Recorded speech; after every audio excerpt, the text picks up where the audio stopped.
Jumpa lagi di channel Kerot Susu. Novel Dr. Genius Fang Qiu. Bab 211. Makan lebih banyak, karena kamu tidak akan pernah mendapat kesempatan untuk makan lagi. Kamu pecinta makanan. Aku pikir kamu tiba-tiba menjadi pintar. Anda pandai mengambil kesempatan terakhir untuk makan bebek panggang yang enak, karena tidak ada yang akan menjualnya lagi kepada Anda bahkan jika Anda ingin memakannya. Lihat dirimu. Menyebalkan sekali. Bagaimana Anda masih tega makan bebek panggang? Tidak tahu malu. Aku menghargai kamu yang menghadapi kehidupan kacau dengan sikap fuck chat up. Jelas, kebanyakan orang di Weibo adalah penduduk asli di ibu kota. Oleh karena itu, mereka semua berpikir bahwa Fang Qiu pamer dengan cara yang disamarkan. Dalam hal ini, tidak mungkin dia tidak diejek atau dimarahi. Namun, pada saat semua orang mengejeknya, dia telah meninggalkan bebek panggang Kuanjude, dan naik taksi. Silakan pergi ke lapangan Tiananmen. Dia membuka mulut saat naik taksi. Lapangan Tiananmen terletak di pusat ibu kota Cina, dan di selatan Museum Istana. Apa itu lapangan Tiananmen? Itu adalah Cina, dan juga lambang nasional. Bagaimana mungkin seseorang tidak pergi ke lapangan Tiananmen setelah dia datang ke ibu kota? Untuk Fang Qiu, dia mungkin hanya punya satu hari di sini. Jadi dia harus menangkap satu-satunya kesempatan ini dengan kuat untuk melihat apa yang harus dia lihat, dan untuk melakukan apa yang harus dia lakukan. Sesampainya di lapangan Tiananmen, dia turun dari taksi. Melihat bangunan megah di depannya, kerumunan yang ramai, monumen pahlawan rakyat didirikan di alun-alun, gambar ketua digantung di dinding, bendera merah berbintang 5 berkibar dengan angin tinggi di langit, dan parit lebar. Sebelum dinding, dia tertegun. Tiba-tiba, perasaan aneh muncul di hatinya. Dia merasa seolah-olah dia sangat kecil. Lebih kecil dari dunia, alun-alun, dan para martir dan leluhur. Setelah sekian lama, dengan dia menarik napas panjang dan berjalan menuju monumen pahlawan rakyat. Ini adalah monumen yang dibangun oleh Cina untuk memperingati para martir revolusioner dalam sejarah modern. Sesampainya di monumen, dia mendongak. Selama 3 tahun terakhir, pahlawan rakyat yang berkorban dalam perang pembebasan rakyat dan revolusi rakyat adalah abadi. Selama 30 tahun terakhir, para pahlawan rakyat yang berkorban dalam perang pembebasan rakyat dan revolusi rakyat adalah abadi. Berawal dari tahun 1840, sejak saat itu, untuk melawan musuh internal dan eksternal, dan berjuang untuk kemerdekaan nasional dan kebebasan dan kebahagiaan rakyat, para pahlawan rakyat yang berkorban dalam perjuangan sebelumnya adalah abadi. Melihat 3 kalimat di monumen batu, dia tersentuh dengan mata yang sedikit merah. Mengabaikan arus kerumunan orang di sekitarnya, dia berdiri tegak, dan memberi hormat ke monumen. Untuk semua pendahulu, merekalah yang membangun Tiongkok dengan darah mereka. Tanpa mereka, tidak akan ada Cina hari ini. Setelah memberi hormat, ia mengeluarkan ponselnya, mengambil foto monumen pahlawan rakyat dan mempostingnya di Weibo-nya. Kali ini, dia tidak mengedit teks, dan hanya memposting foto. Tidak ada lagi. Namun meski begitu, itu masih mengundang banyak ejekan. Bagaimana? Apakah Anda pikir kami tidak akan memarahi Anda setelah Anda menunjukkan perasaan patriotik Anda? Kamu tidak pantas berdiri di depan monumen pahlawan rakyat. Kamu patriotik. Jika ya, mengapa Anda berniat menghancurkan pengobatan China, harta negara kita, secara langsung? Kamu menunjukkan perasaan patriotik saat melakukan hal-hal yang tidak patriotik. Sayang sekali. Apa pria yang cerdas? Melihat pelanggaran, Fang Qiu menggelengkan kepalanya sambil tersenyum pahit.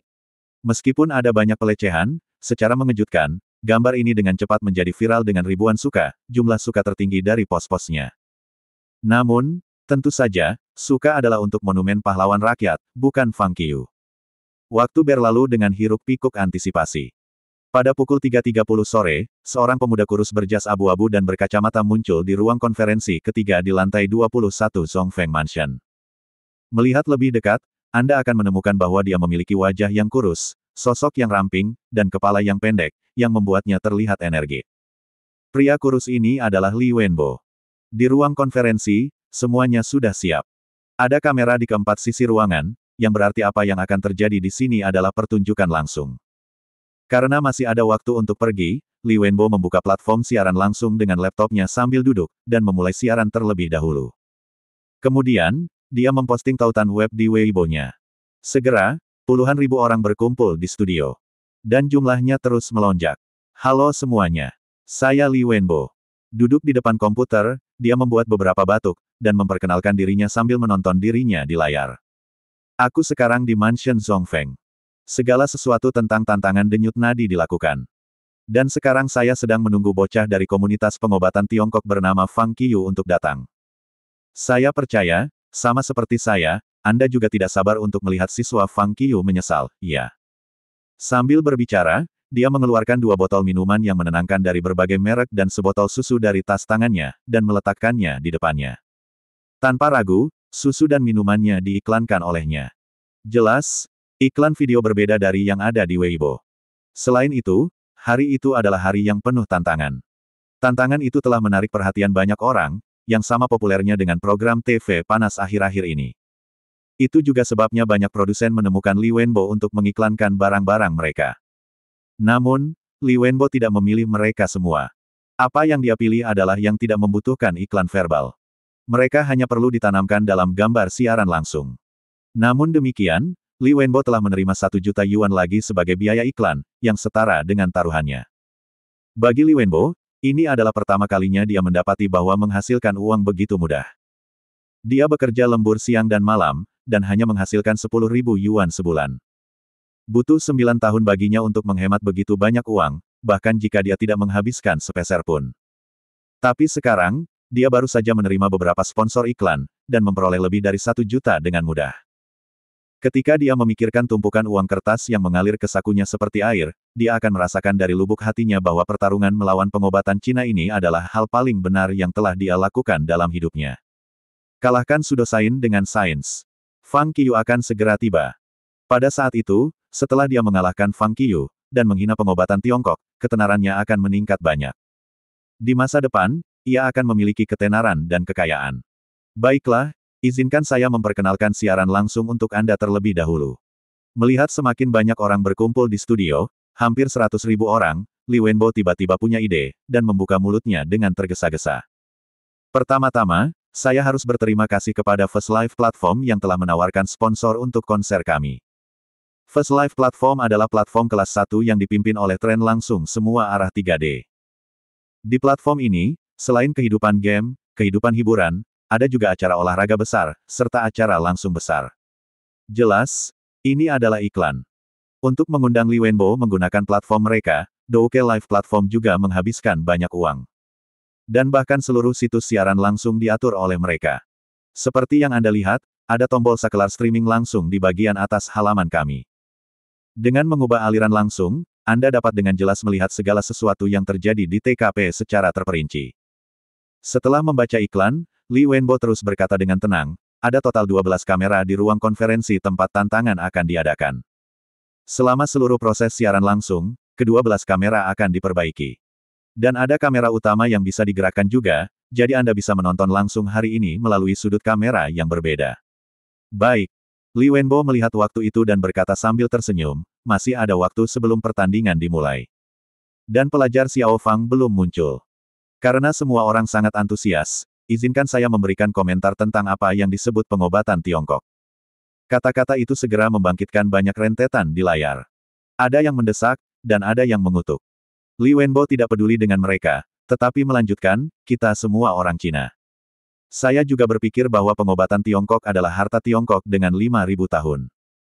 Tetapi berapa banyak orang berpikir bahwa pengobatan China muncul 5.000 tahun yang lalu. Dan setelah 5.000 tahun peninggalan, siapa yang berani mengatakan bahwa itu telah menjadi semakin kuat? Siapa yang berani mengatakan bahwa itu belum mundur? Bahkan para master pengobatan Cina hari ini tidak berani mengatakannya. Kenapa mereka tidak berani? Karena dalam 5.000 tahun warisan, banyak keterampilan pengobatan Cina telah hilang. Pengobatan Tiongkok sekarang hanya pengetahuan saja. Berbicara tentang ini, Li Wenbo mencibir. Melihat konser semakin populer, dia menambahkan, biarkan saya melakukan metafora. 5.000 tahun yang lalu, teknik casting dan pengobatan Tiongkok adalah teknologi paling maju di Tiongkok. Tetapi bagaimana dengan 5.000 tahun kemudian? Teknik casting sudah diperbarui. Jika Anda masih menggunakan teknik casting 5.000 tahun yang lalu, Anda akan dianggap bodoh. Lalu, bagaimana dengan pengobatan Tiongkok yang tidak mengalami kemajuan, tetapi telah mundur? Membandingkannya dengan sains modern seperti memukul batu bata dengan telur. Pengobatan Tiongkok telah dipertanyakan dan ditolak sejak zaman kuno. Saya bukan yang pertama. Misalnya, 10 selebriti teratas dalam sejarah yang bertarung melawan pengobatan Cina paling ganas. Yang pertama adalah Guo Moruo. Guo Moruo lebih baik mati daripada berkonsultasi dengan pengobatan Tiongkok, karena dia merasa kasihan dengan pendidikannya jika dia melakukannya. Dia pernah mengatakan secara mutlak bahwa dia tidak membenci pengobatan Cina, hanya saja dia tidak akan mengganggu para dokter pengobatan Cina sampai hari kematiannya. Yang kedua adalah Yan Fu. Dia mengatakan bahwa pengobatan China kurang pengamatan praktis dan alasan logis, dan berpikir itu seperti Feng Shui dan astrologi. Yang ketiga adalah Liang Suming. Dia mengatakan bahwa pengobatan Tiongkok adalah keterampilan pribadi. 10 dokter pengobatan Tiongkok memiliki 10 resep berbeda yang dapat sangat bervariasi. Karena penyakit yang mereka rawat dan obat yang mereka gunakan tidak berdasarkan kriteria objektif. Berbicara dalam satu tarikan nafas dalam waktu yang lama, dia mengambil nafas panjang, berkata, seperti yang dikatakan para pendahulu ini, saya pikir pengobatan China diwarisi dari seorang dukun. Itu tidak pernah semacam ilmu. Dokter-dokter palsu itu telah mencoba sampai hari ini, sehingga dapat menyembuhkan beberapa penyakit.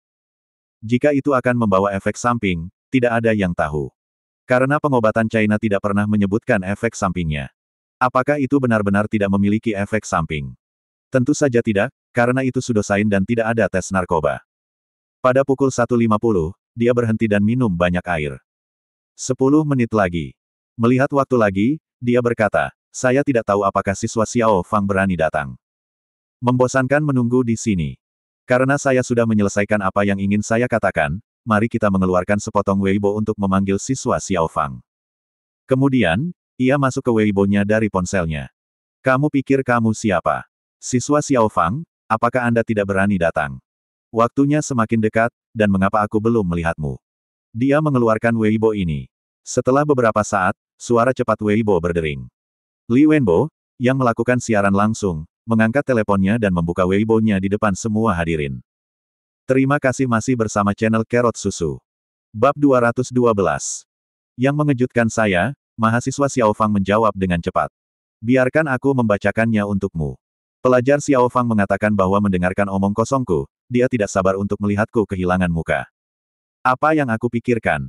Sama seperti Li Wenbo selesai, layar dipenuhi dengan ledakan pujian. Rentetan teks menutupi layar sepenuhnya. Pelajar Xiao Fang sangat lucu.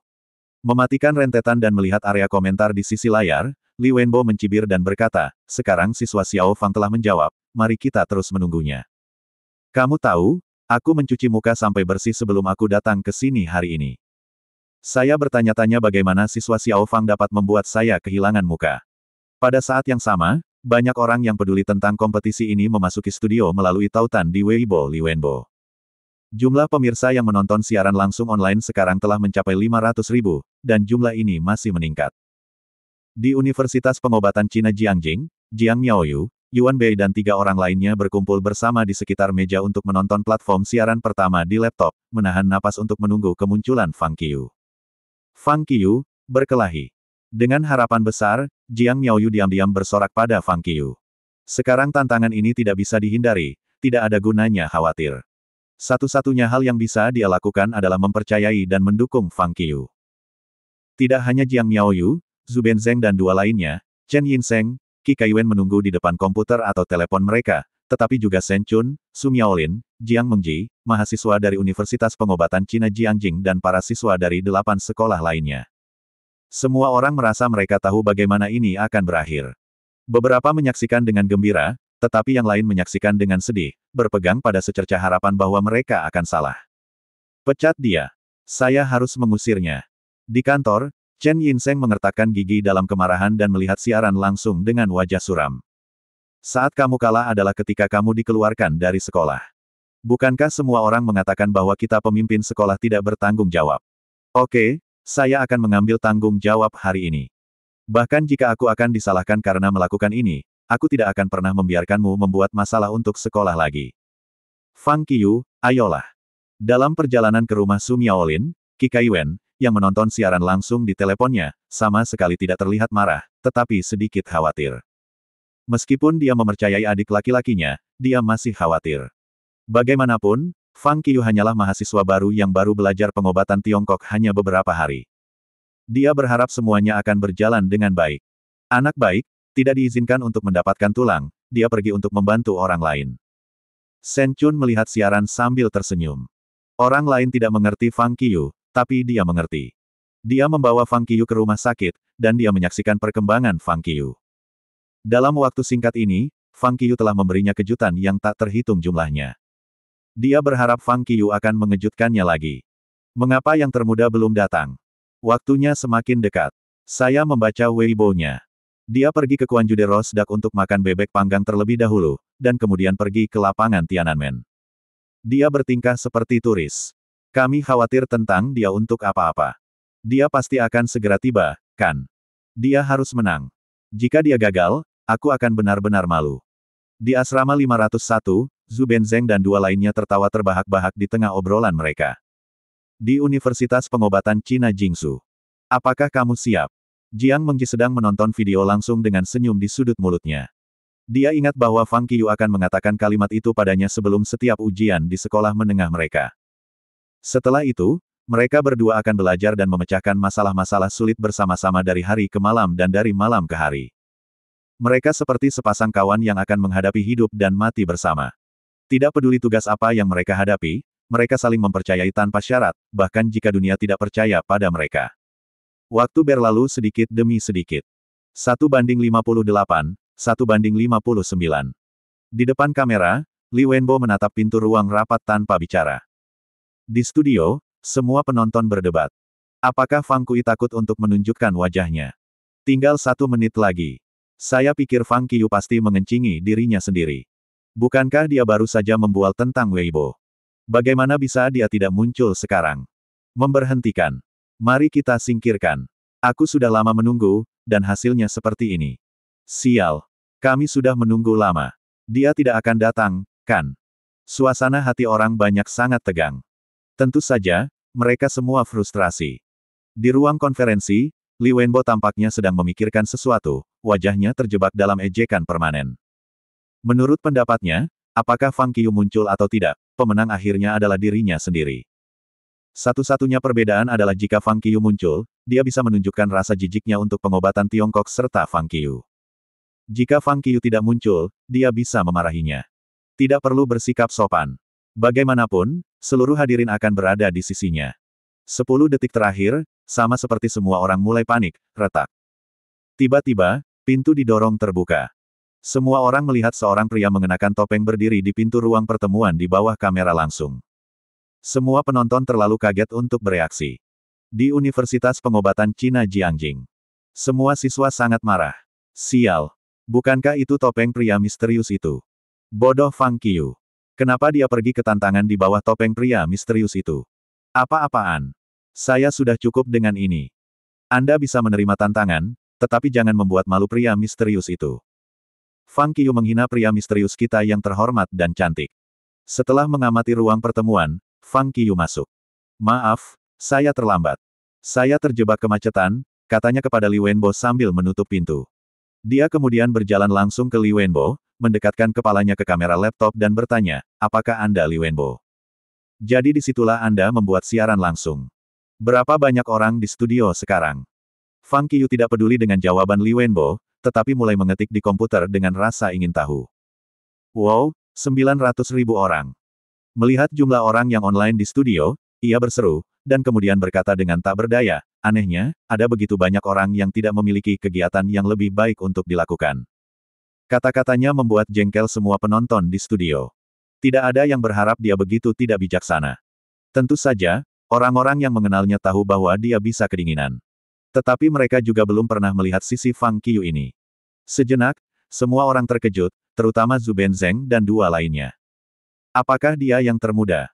Zhou Xiaotian menatap Fang Qiu dalam video, bertanya, ya dewa, apakah dia dirasuki oleh setan? Saya harap dia dirasuki oleh Hua Tuo, kata Sun Hao sambil tersenyum pahit. Di ruang konferensi. Halo semuanya. Saya Fang Qiu. Maaf membuatmu menunggu. Melihat kamera, dia menyapa semua orang. Pada saat ini, Li Wenbo menyadari sesuatu akan terjadi. Dia bergegas ke sisi yang berlawanan dengan Fang Qiu dengan laptopnya.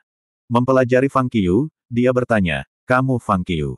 Mengapa Anda datang ke sini dengan topeng? Apakah kamu takut kehilangan? Lalu, dia memberikan senyum menghina. Tentu saja tidak. Fang Qiu menggelengkan kepalanya sekaligus. Seorang anggota staf dari First Life Platform menghampiri Fang Qiu, menunjuk ponsel kepadanya. Rupanya, ini adalah kamera langsung utama.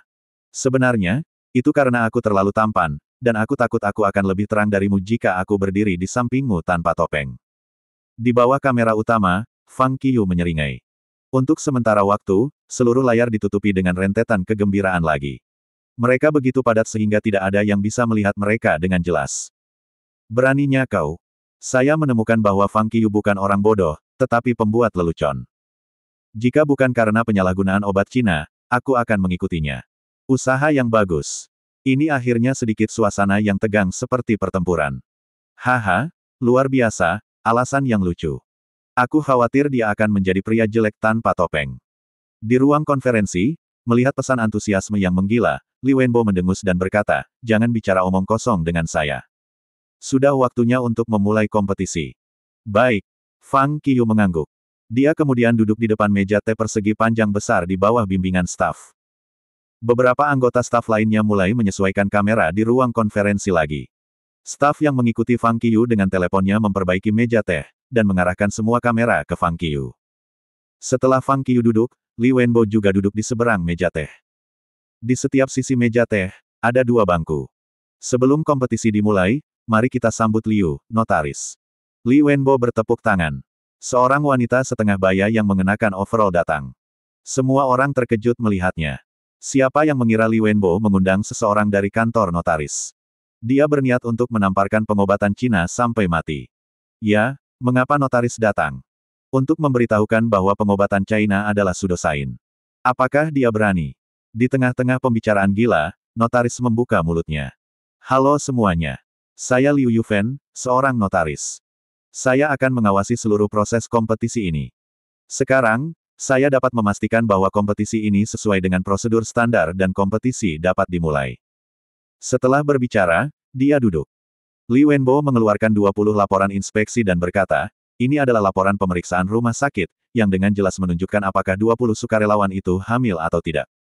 Ini adalah kartu identitas mereka. Dia menyerahkan kartu ID kepada Liu Yufen. Diaktakan, identifikasi 20 relawan itu akurat. Liu Yufen mengangguk. Bagus, notaris itu sangat teliti. Fang Qiyu mengangguk. Tentu saja, katanya sambil tersenyum. Kompetisi kami nyata dan hasil akhirnya akan diaktakan juga. Li Wenbo menjawab. Dengan mendengus, dia menambahkan, selanjutnya, saya akan mengumumkan aturan kompetisi. Ada 20 wanita yang secara sukarela berpartisipasi dalam kompetisi ini. Menurut aturan yang saya ajukan, selama keakuratan tes kehamilan dengan merasakan denyut nadi mencapai 80%, Anda akan menang dan menerima hadiah 1 juta yuan. Berbicara tentang itu, Li Wenbo langsung bangkit tanpa ragu, mengambil sebuah kotak, dan membukanya. Seperti yang diharapkan, memang ada 1 juta yuan di dalamnya. Melihat itu, banyak orang mulai berteriak kaget di studio. Ya dewa, 1 juta. Begitu banyak uang. Aku tidak percaya dia membawa uang tunai bersamanya. Betapa kaya dia. Luar biasa. Taikun, mari berteman.